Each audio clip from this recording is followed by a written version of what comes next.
Bismillah ar-Rahman ar-Rahim. Wa salatu wa salam ala Mawlana Rasulullah wa ala alihi wa sahbihi ajma'in. Donc après qu'on a parlé normalement du protocole de routage du point de vue théorique, donc maintenant on va travailler du point de vue pratique. Donc je vous suggère une topologie que j'ai déjà préparée bien sûr. La voilà. Donc c'est une topologie composée de trois routeurs, hein.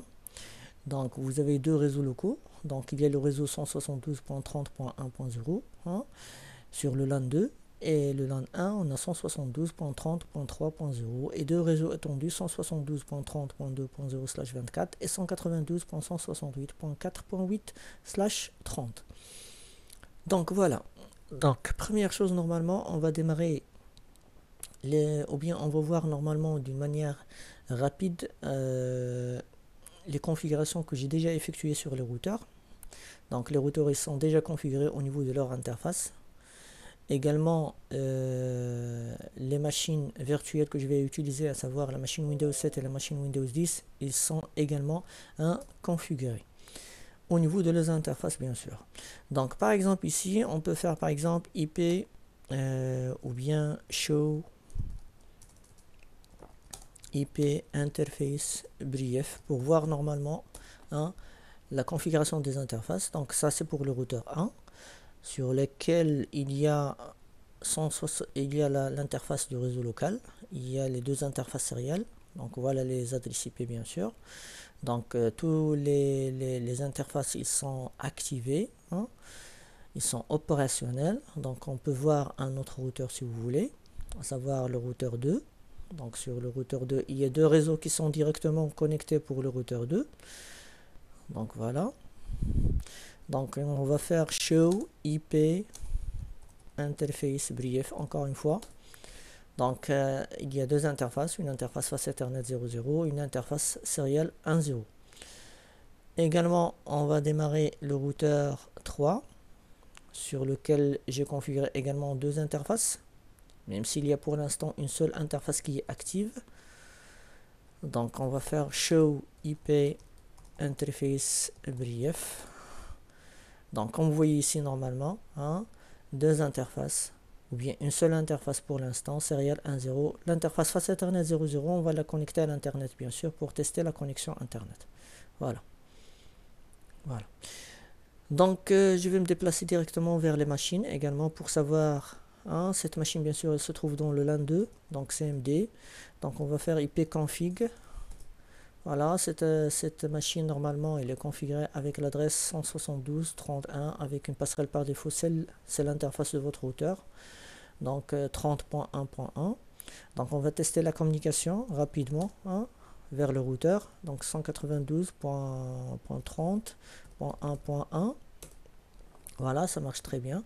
Donc on passe directement à la machine Windows 10 qui est connectée normalement au réseau LAN 1, donc CMD, pour voir bien sûr la configuration IP config. Donc voilà, donc c'est 172.30.3.10 et la passerelle bien sûr c'est 172.30.3.1. donc on va faire un ping vers le routeur, donc 172.30.3.1. voilà. Donc pardon, c'est 172.30, voilà, .3, .1. Et bien voilà. Donc c'est une vue d'ensemble bien sûr sur les configurations que j'ai effectuées sur le routeur ainsi que sur les machines virtuelles. Donc maintenant on passera directement à la configuration bien sûr du routeur R2 avec le protocole de routage RIP. Donc on va faire config terminal. Après config terminal, on va activer le protocole RIP. Donc on va faire router RIP. Et après, bien sûr, on va ajouter tous les réseaux directement connectés à ce routeur. Donc on va écrire network 172.30.1.1, pardon, .0. Et il y a un autre réseau qui est rattaché au niveau de l'interface sérielle 1.0, c'est 172.30.2.0. Voilà. Donc, comme vous voyez ici, je n'ai spécifié aucune version pour le protocole RIP. Donc, je n'ai fait ni version 1 ni version 2. Donc, il faut savoir normalement, lorsque vous laissez, ou bien vous ne spécifiez pas bien sûr la version de votre protocole RIP, donc vous aurez bien sûr les résultats suivants. C'est-à-dire, si vous faites show IP protocols, bien regardez, dans ce cas-là, bien sûr, dans le cas où vous ne précisez pas bien sûr la version de votre protocole RIP, donc vous pouvez envoyer des paquets de version, des paquets de mise à jour de version 1 et de recevoir bien sûr des paquets de mise à jour de version 1 et version 2. Voilà. Mais si vous précisez bien sûr la version de votre protocole de routage, c'est-à-dire on va faire config terminal et après on va faire normalement router RIP et on va commencer par la version 1. Voilà. Donc maintenant si on fait show IP protocols, voilà, donc on aura quoi? On aura normalement on va envoyer des paquets de mise à jour de version 1 et on va ne recevoir que les paquets normalement de la version également 1. Une chose à savoir également, c'est que le protocole, bien la version 1, c'est une version normalement avec classe, c'est-à-dire il ne prend pas en charge bien sûr les masques sous réseau variable. C'est pourquoi vous avez ici normalement 172.30.0.0. C'est-à-dire c'est une adresse par classe, donc c'est-à-dire le préfixe ici il est défini en fonction du premier octet, à savoir le 172. Le 172 bien sûr c'est un octet ou bien c'est un numéro qui appartient normalement à la classe B, donc on aura /16. C'est pourquoi vous avez ici normalement 172.30.0.1.0. Donc, on a configuré normalement le routeur 2 avec le protocole de routage RIP. Donc, si on fait show IP route, on ne va avoir aucune route normalement qui s'ajoute à notre table de routage puisque les autres routeurs ne sont pas normalement configurés avec le protocole de routage RIP pour que les routeurs normalement puissent effectuer des échanges au niveau des informations qu'ils reçoivent des autres routeurs bien sûr voisins. Donc on passera directement au routeur 1 et on va faire la même chose. Donc on va configurer le protocole de routage de version 1. Donc router RIP. Donc après on va faire version 1 et après normalement on va faire network. Donc le premier réseau a indiqué bien sûr .30 1.3.0 après le network 172.30.2.0 et après parce que ce routeur il est rattaché normalement à 3 réseaux, donc 192.168.4.8. voilà. Donc comme vous voyez on a configuré le routage RIP au niveau de ce routeur. Donc on peut voir par exemple show IP protocols. Donc voilà. Donc regardez ici encore une fois c'est un protocole de routage normalement avec classe. Donc c'est pourquoi vous avez ici 192.168.4.0 et non pas .8. Pourquoi? Eh bien tout simplement parce que le préfixe il est normalement constaté à partir du premier octet. Donc 192 c'est la classe C, c'est pourquoi on a /24 normalement.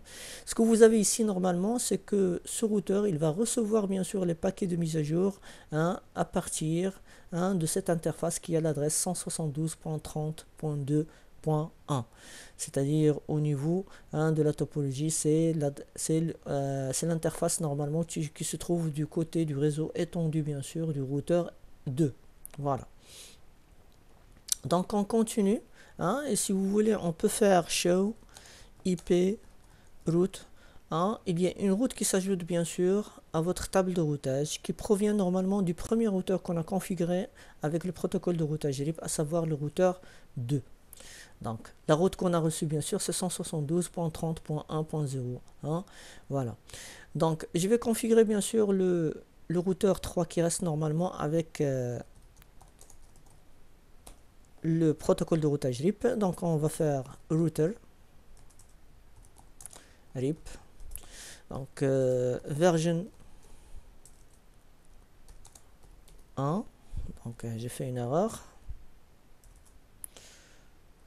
voilà. Après normalement on va faire network, voilà. Donc network, je vais ajouter l'adresse 192.68.8 si vous voulez. Et après network 192.168.137.0. Donc ça c'est une adresse bien sûr qui concerne bien sûr l'adresse de la carte réseau de bouclage, hein, donc qu'on va utiliser par la suite lorsqu'on veut, si vous voulez, lorsqu'on veut se connecter à l'internet via ce routeur, hein, parce qu'on va considérer le routeur 3 normalement comme étant un routeur de périphérie. Voilà, donc exit, voilà, donc exit, et on va faire show IP, hein, protocols. Donc voilà, hein. Et comme vous voyez ici, toujours normalement, hein, les routes, hein, ils sont par classe, hein. Donc ce routeur, il va recevoir bien sûr ces mises à jour à partir de l'interface qui a l'adresse IP 192.168.4.9.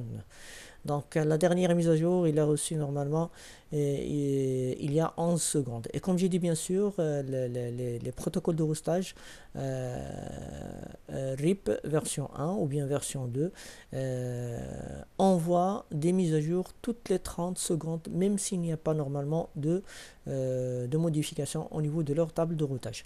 Donc regardez ici. Donc je vais faire par exemple show IP route, mais je vais normalement voir seulement les routes qui sont normalement au niveau de la table de routage sous le protocole RIP. Voilà, regardez. Donc on a ici 28 secondes. Donc on va faire encore une fois. Regardez. Après 30 secondes, le compteur revient normalement à 0. Donc regardez, 6 secondes. Donc toutes les 30 secondes, hein, il y aura une mise à jour au niveau de chaque routeur, à savoir le routeur 1, le routeur 2 et le routeur 3. Regardez, nous sommes à 14 secondes pour l'instant, hein. Donc on va voir normalement lorsqu'on arrivera bien sûr à 30 secondes, hein, le compteur va être réinitialisé bien sûr. Voilà, 23, donc 24, et voilà, 30. Donc on commence de nouveau bien sûr. Donc il y a une mise à jour qui normalement s'effectue toutes les 30 secondes. Il y a une autre commande bien sûr qui est très utile bien sûr, qui va vous permettre bien sûr de savoir qu'est-ce qui se passe normalement en arrière-plan concernant le protocole de routage RIP. Donc ici normalement on va écrire debug IP, hein, RIP. Et pour arrêter normalement on doit faire un debug, hein, all si vous voulez. Donc on attend normalement, hein, pour voir comment le protocole RIP ça fonctionne en arrière-plan. Regardez ici, on a par exemple ce routeur, il a reçu normalement, hein, une mise à jour ou bien un paquet de mise à jour de version 1, hein, à partir de l'interface 192.168.4.9. Hein. Regardez, lorsqu'on envoie normalement un paquet de mise à jour, on l'envoie en broadcast. Comme j'ai expliqué bien sûr dans la vidéo concernant la partie théorique. J'ai dit que la version 1 travaille avec des messages en broadcast. Hein. Voilà. Et bien sûr, toutes les 30 secondes, bien sûr, ce travail va se répéter à chaque fois normalement. Hein. Et également, on a reçu, hein, une mise à jour, hein, encore une fois de la même interface, c'est-à-dire toutes les 30 secondes. Voilà. Donc pour arrêter bien sûr le debug, normalement on doit taper la commande debug ou bien un debug all. Voilà. Donc maintenant on peut dire normalement que toutes les machines bien sûr virtuelles peuvent communiquer entre eux, puisqu'on a configuré bien sûr le protocole de routage RIP, c'est-à-dire maintenant par exemple le routeur 2 il connaît tous les réseaux bien sûr, hein, dans cette topologie. Donc on va tester ça, hein. Donc par exemple ici vous avez la machine Windows 7, donc la machine Windows 7 elle a comme adresse IP si vous voulez, hein, donc ipconfig et la commande adresse IP, hein, le 172.30.1.20. Et la machine Windows 10.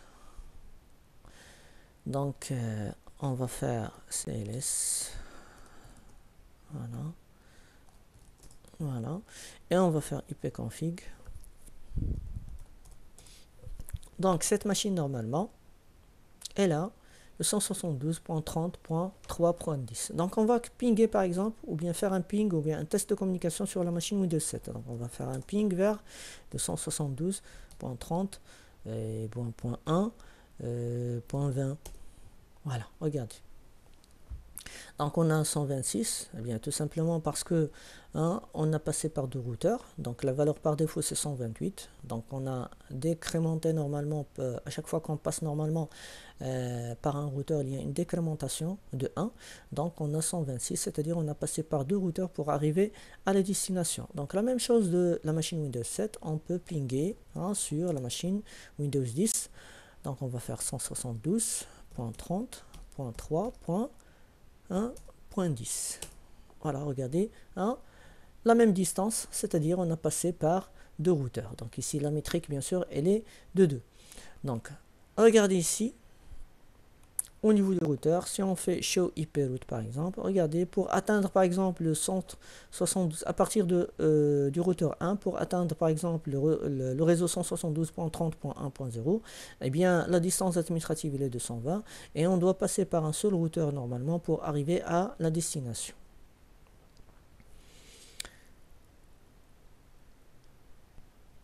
Donc voilà, donc au niveau du routeur, si vous voulez, on va activer au niveau du routeur 2, on va procéder maintenant, ou bien on va utiliser l'autre version du protocole RIP, donc on va faire config terminal,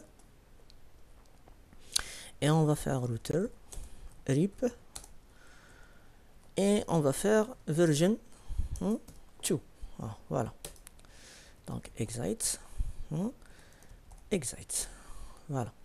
Donc si on fait show IP protocols, eh bien regardez, donc on ne peut envoyer que des paquets de la version 2 et on ne peut recevoir que des paquets de la version 2. Donc si on fait show IP route RIP, eh bien regardez. Donc nous sommes à 26 secondes. Regardez, on a dépassé normalement les 26 secondes. Nous sommes à 31. C'est-à-dire on a dépassé normalement le compteur de mise à jour qui est de 30 secondes. Regardez, nous sommes à 42 secondes. Et bien tout simplement parce que ce routeur n'arrive pas normalement à avoir des mises à jour des autres routeurs. Pourquoi? Parce que les autres routeurs travaillent avec la version 1. Et ce routeur, il travaille avec quoi? Avec la version 2. C'est-à-dire, normalement, les réseaux des autres routeurs sont devenus inaccessibles ou bien invalides pour ce routeur après 182 secondes, c'est-à-dire après 3 minutes. C'est-à-dire, on a besoin d'attendre 3 minutes pour que ces routes, normalement, à savoir la première route et la deuxième route, deviennent inaccessibles ou bien invalide. Regardez ici, le compteur toujours continue, nous sommes à 1 minute et 8 secondes.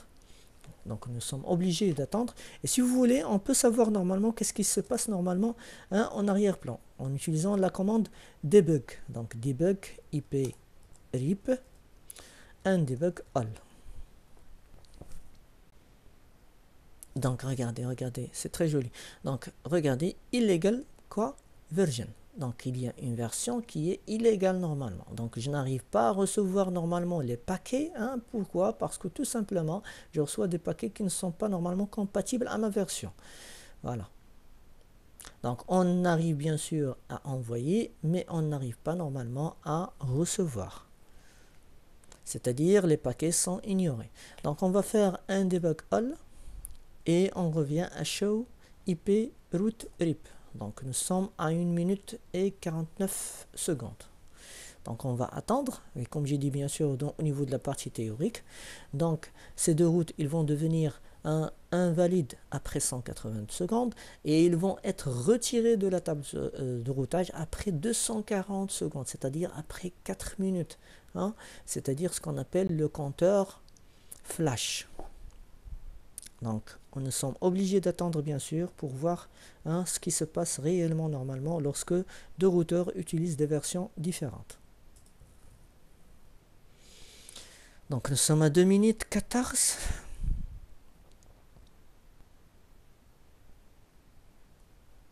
Donc 2 minutes 22.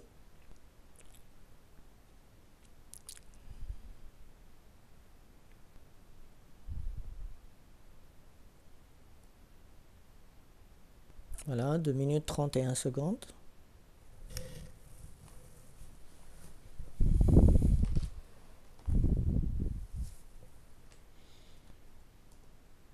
Voilà, 2 minutes 40 secondes. Donc on va voir normalement qu'est-ce qu'il va arriver normalement à cette table de routage après 180 secondes et après 240 secondes. Donc 2 minutes 52 secondes.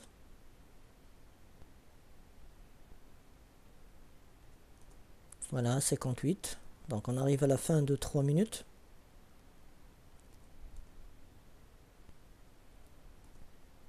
Donc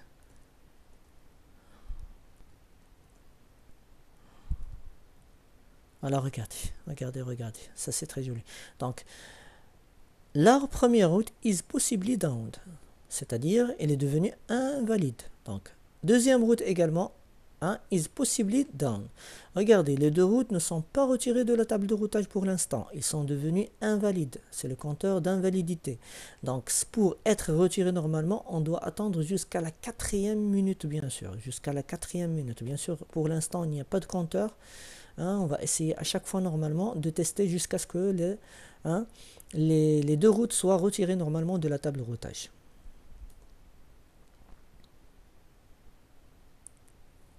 Donc on doit attendre 1 minute.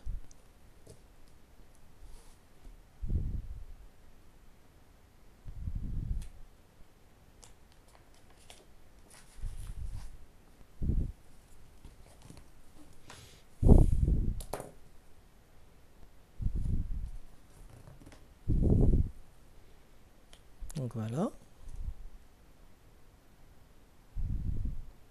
Donc jusqu'à maintenant, les routes ne sont pas retirées.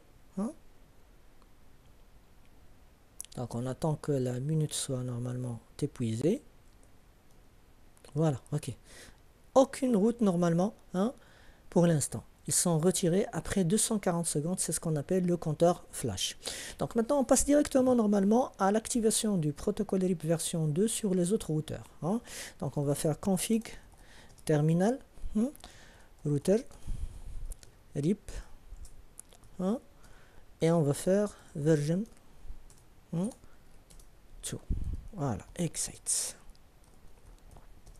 Donc si on fait show IP route RIP, donc jusqu'à maintenant ce routeur n'a pas reçu de mise à jour.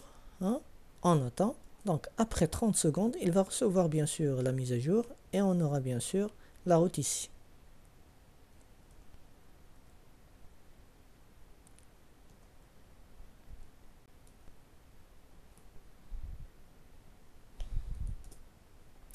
Donc on a configuré, donc on va faire show IP protocols.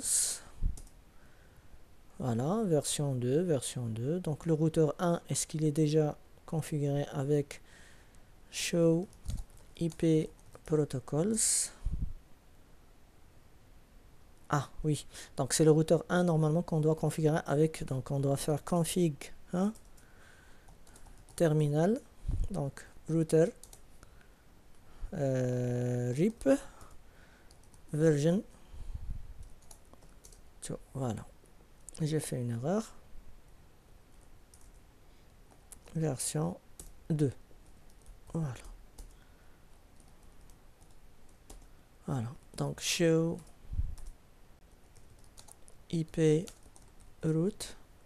Donc voilà, donc il y a la route, donc on va voir ici show.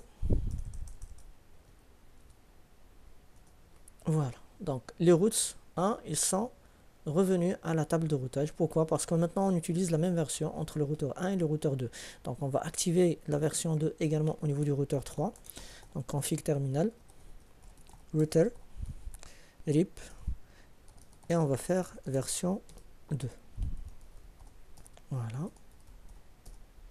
Voilà. Show IP protocols. Voilà. Et voilà.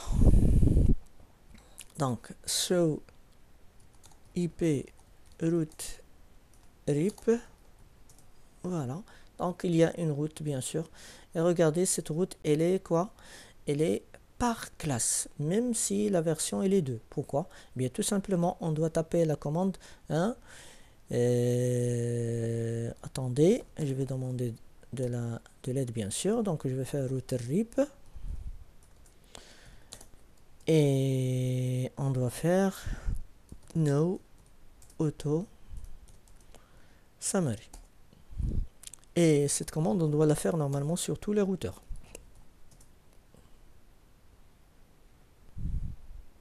Donc, encore une fois ici, config terminal. Pour qu'on aura bien sûr les détails sur les adresses réseau, c'est-à-dire avec leur préfixe. Donc, router, RIP, no, auto, summary. Voilà, sur le routeur R1 également. Config terminal. Donc, on va faire router, RIP, no, auto, summary. Exit. Voilà, exit. Voilà. Donc, on se déplace vers le routeur 3. Là, on a trouvé bien sûr une route par classe. Regardez ici, la route elle est par classe. Maintenant, on va voir si ça va changer bien sûr. Show IP, route, RIP. Donc, on attend la mise à jour. Nous sommes à 23 secondes, à 27 secondes. Regardez. Regardez, voilà. Après 30 secondes, il y a une mise à jour qui se passe. Regardez, hein, c'est très joli normalement. Donc regardez ici, ça c'est la route par classe. Et vous avez ici le détail. Hein, parce que la version 2, c'est une version normalement sans classe. Donc vous avez le 172.30.1.0, le 172.32.0 et le 172.30.3.0 avec /24/24/24. Voilà. Donc maintenant on passera bien sûr à la connexion internet, c'est-à-dire comment connecter tous ces routeurs et toutes les machines bien sûr qui se trouvent dans cette topologie à internet. Donc comment on va faire? Donc première chose bien sûr, on va prendre un nuage par exemple ici, un cloud. Voilà. Et bien sûr le routeur 3, ça sera le routeur bien sûr de périphérie. Hein. Donc, on va écrire ici Internet. Voilà. Et on va relier bien sûr ce routeur à partir de l'interface face Ethernet 00 vers la carte réseau de bouclage, c'est-à-dire la carte loopback. Voilà. Voilà. Donc, une chose qu'on doit faire bien sûr au niveau du routeur 3, c'est on doit configurer l'interface face Ethernet 00. Donc on doit faire config terminal et on va faire interface face Ethernet 0/0. Donc on va faire IP adresse 192.168.137.60 si vous voulez, 255.255.250 0. Voilà. Et on va faire no shutdown. Voilà. Donc si on fait show IP interface brief, donc voilà, cette interface il est normalement activé. Donc 192.168.137.60. Donc au niveau de la carte réseau de bouclage, donc on va partager la connexion d'abord. Voilà, donc on choisit bien sûr la carte réseau Ethernet 2, c'est la carte réseau de bouclage. Donc on actualise. Donc si on fait bouton droit propriété, on va trouver normalement que cette carte elle a une adresse 192.168.137.1. Donc ok, c'est bon. On va fermer ça. Donc on va essayer de pinguer sur quoi? On va essayer de pinguer sur cette interface. À savoir, donc on va faire un ping sur 192.168.137.1.1. Voilà, ça passe très bien. Voilà. Donc, autre chose, bien sûr, on a besoin de configurer une route statique. Ou bien, si vous voulez, on va pinguer sur une adresse publique. 217.212, pardon, .0.1. 212.0. Donc, ça ne marche pas. 212.0.1.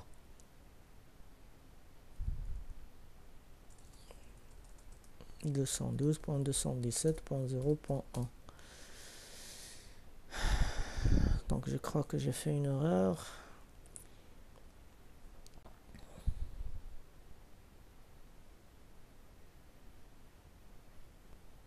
Donc il faut voir que la carte réseau, est-ce qu'il est déjà connecté? Voilà. Donc il est déjà connecté.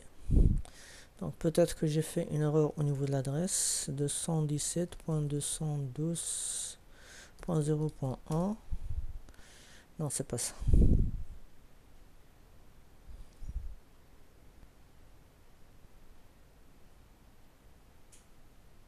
Oui, il me faut normalement. Donc première chose, on va faire config terminal, IP domaine lookup pour activer la résolution de domaine. Donc après on doit faire IP name server 212.217.0.1 et IP, voilà. Donc exit.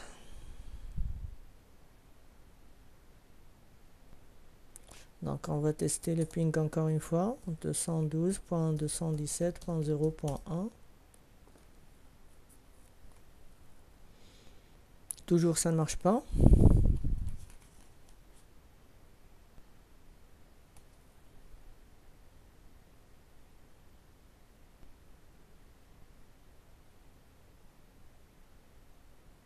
Donc c'est un problème au niveau du GNS3, toujours normalement c'est un problème d'actualisation. Donc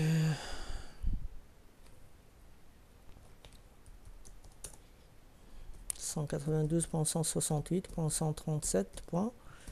Donc ça marche. Ce qui ne marche pas normalement, c'est, donc je vais tester d'abord au niveau de ma machine physique, CMD NSLookup. Voilà, donc on va chercher par exemple google.fr. Donc ça marche très bien. Exit. Donc on va faire un ping par exemple sur 212.267.0.1. Et bien ça marche très bien.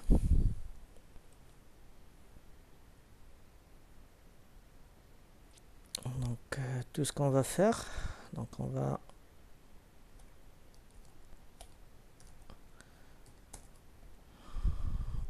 arrêter le partage de connexion encore une fois.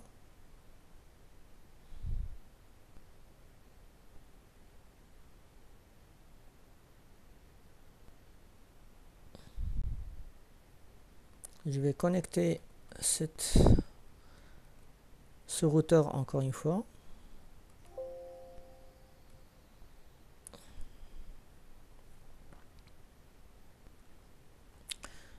On va le connecter avec le câble face Ethernet 00 vers Ethernet 2. Et après, on va partager la connexion.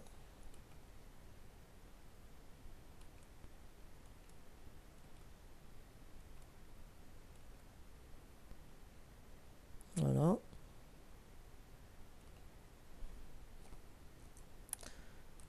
Voilà. Donc, on ping d'abord sur l'interface. 137.1. Voilà, ça marche. Donc encore une fois 131. Donc on va faire maintenant un ping sur le 212.217.0.1.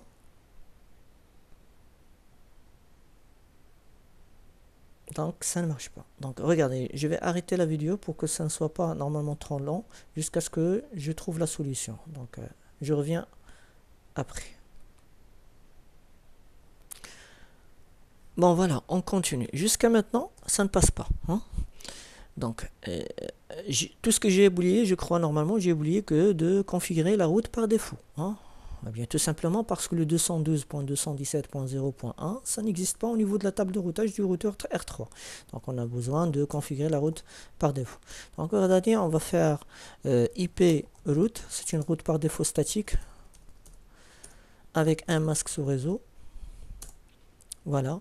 Donc l'interface du tronçon suivant, ce sera 192.168.1, pardon, .137.1.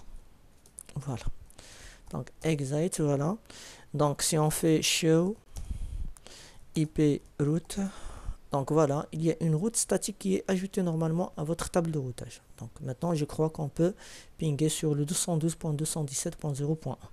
Donc voilà, c'est-à-dire l'adresse IP du fournisseur d'accès 212.217.0.1. Voilà. Eh bien, ça marche très bien. On va voir si la résolution ça marche également. Donc ping vers le www.google.fr. Donc ça marche très bien également. Donc on a connecté bien sûr ce routeur d'abord à l'internet. Donc le routeur R3 comme étant un routeur de périphérie, il est connecté à l'internet. Donc maintenant on passera à autre chose. Donc si on veut que les autres routeurs puissent normalement accéder à l'internet, on a besoin de configurer le NAT. Donc comme on a fait bien sûr au niveau du routage statique. Donc config terminal. Si vous voulez des explications sur le NAT, il y a une vidéo sur ma page officielle. Donc vous pouvez revenir à cette vidéo pour comprendre bien sûr cette technologie du NAT. Donc on va configurer les interfaces. L'interface Ethernet 0 slash 0 comme étant une interface externe, donc IP NAT outside. Et après on va voir interface serial 1.0 comme une interface internet, donc on va écrire IP NAT inside. Voilà.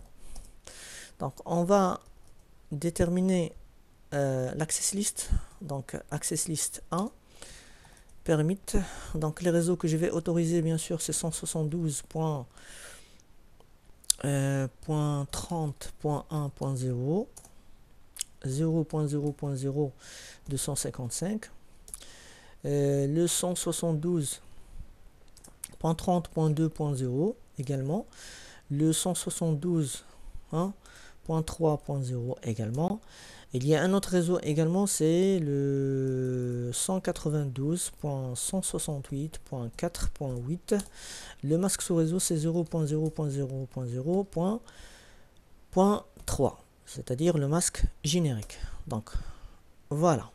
Donc on a autorisé bien sûr les trois réseaux pour accéder à l'internet.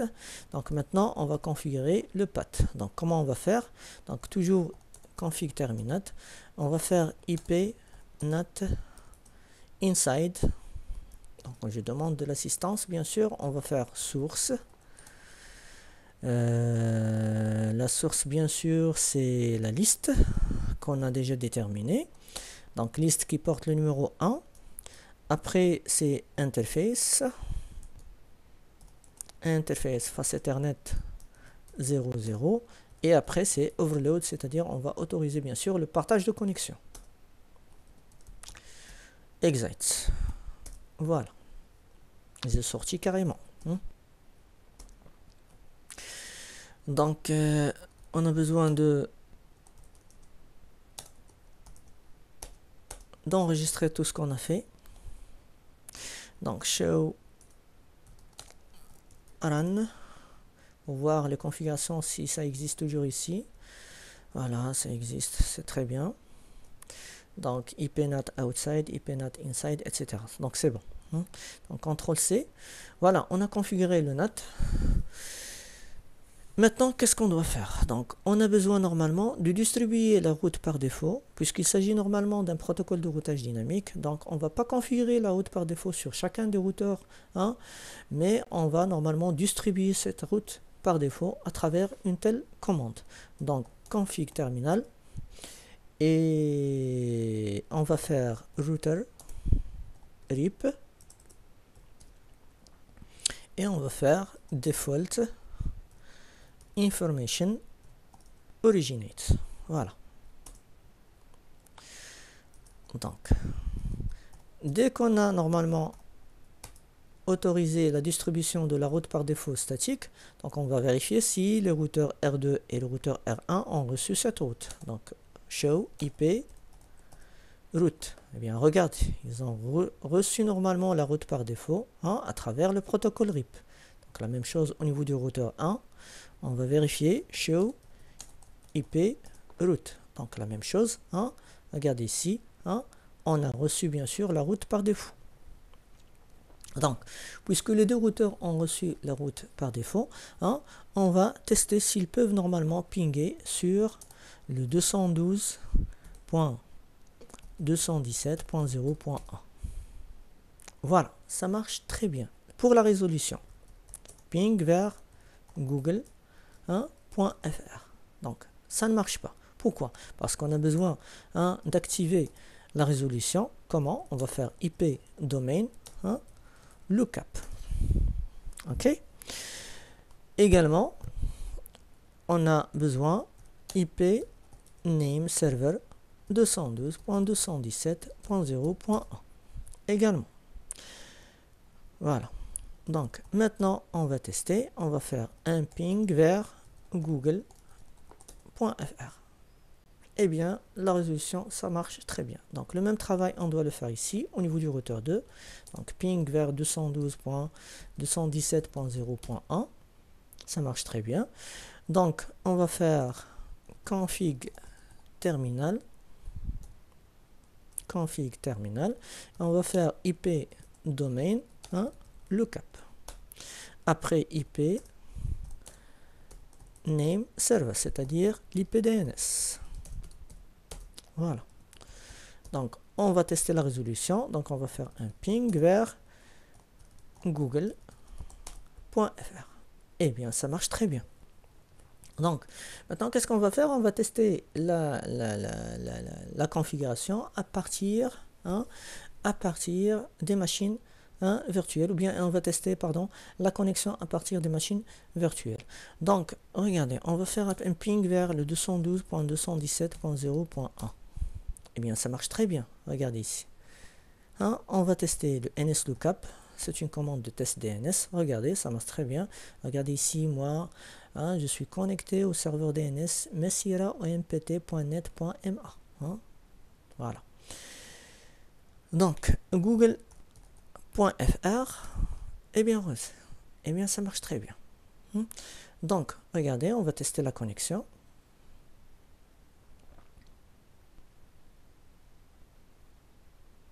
Eh bien, ça marche très bien normalement la connexion. On a pu accéder par exemple à ce site ou bien à notre site si vous voulez, google.fr. Voilà. Donc, on va tester la connexion également au niveau de la machine Windows 10. Hein. Et on va faire un ping d'abord vers l'adresse de 117.0.1. Eh bien, ça marche très bien. Donc, on va faire CTRL-C. Et on va tester, bien sûr, NSLOOKUP. Voilà, ça marche très bien également. Donc, on va tester la connexion à travers le navigateur Internet.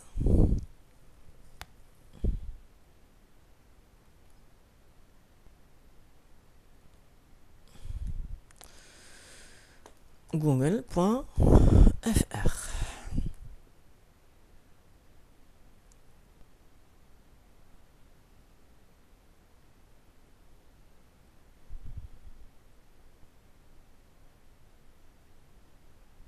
Voilà. Donc, ça marche très bien également. Donc, maintenant, regardez. Donc, on a dit normalement toutes les 30 secondes, les routeurs, bien sûr, envoient leur mise à jour à travers toute leur interface, bien sûr. Et bien, par exemple, les interfaces qui se trouvent au niveau des réseaux locaux. Donc, les interfaces qui se trouvent au niveau du réseau local ne doivent pas normalement envoyer des mises à jour. Parce que ils vont envoyer des mises à jour vers des machines qui ne sont pas concernées par ces mises à jour. Donc, tout simplement, on a besoin de désactiver la mise à jour sur les interfaces locaux, à savoir les interfaces face Ethernet de chaque routeur. Donc, comment faire cette opération? Mais avant de faire cette opération, regardez. On va voir d'abord ce qui se passe normalement en arrière-plan. Debug IP RIP, un debug all. Et on va voir normalement par exemple le routeur 1, il envoie ses mises à jour à travers quelle interface? Regardez.